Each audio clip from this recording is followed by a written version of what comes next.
కాంగ్రెస్ ప్రభుత్వంపై బీఆర్ఎస్ నేత కృషాంక్ తీవ్ర ఆరోపణలు చేశారు. కాంగ్రెస్ 6 నెలల పాలన చూస్తుంటే తుగ్లక్ మళ్లీ పుట్టి పాలన సాగిస్తున్నాడేమో అనిపిస్తోందంటూ ఎద్దేవా చేశారు. మంత్రి జూపల్లి సోమ్ డిస్టిలరీస్ విషయంలో అనుసరించిన వైఖరి ఆక్షేపణీయంగా ఉందన్నారు.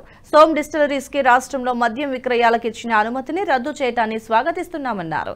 మొదట ఎందుకు అనుమతులు ఇచ్చారనే దానిపై విచారణ జరగాలన్నారు. ఫ్రాడ్ కంపెనీ అయిన సోమ్ డిస్టిలరీస్ కి రాష్ట్రంలో అనుమతి ఇవ్వడానికి కారకులెవరో బయటకు రావాలన్నారు.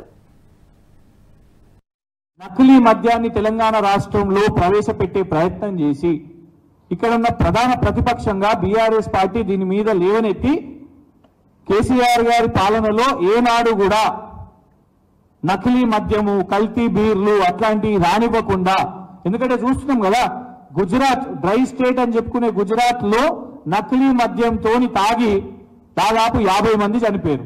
మీడియా రిపోర్ట్ చేసింది, వాస్తవం కాదా? ఇదే కంపెనీ మధ్యప్రదేశ్లో మురేనా అనే జిల్లాలో 25 మంది చనిపోయారు. ఆ తర్వాత అక్కడ సిట్ దర్యాప్తు చేసి ఈ కంపెనీ యొక్క ట్యాంకులను అవన్నిటినీ జప్తు చేశారు.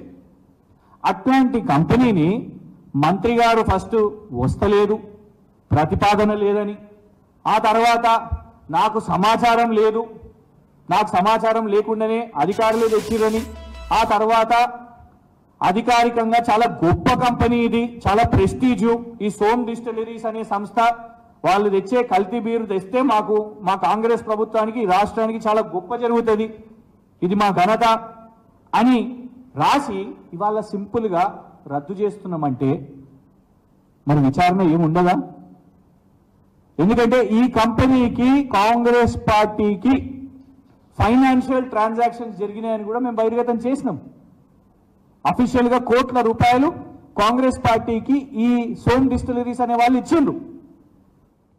ఇండియా టుడే ఈ వీడియో మీకు నచ్చినట్టయితే లైక్ చేయండి, 10 మందికి షేర్ చేయండి. అలాగే కామెంట్ల రూపంలో మీ అభిప్రాయాలను మాతో పంచుకోండి. Nationalist hub group of channels ను సబ్స్క్రైబ్ చేసుకుని తెలుగునాట జాతీయవాద జర్నలిజాన్ని ప్రోత్సహించండి. ఈ వీడియో కింద ఉన్న బెల్ ఐకాన్ పై క్లిక్ చేయడం మర్చిపోవద్దు.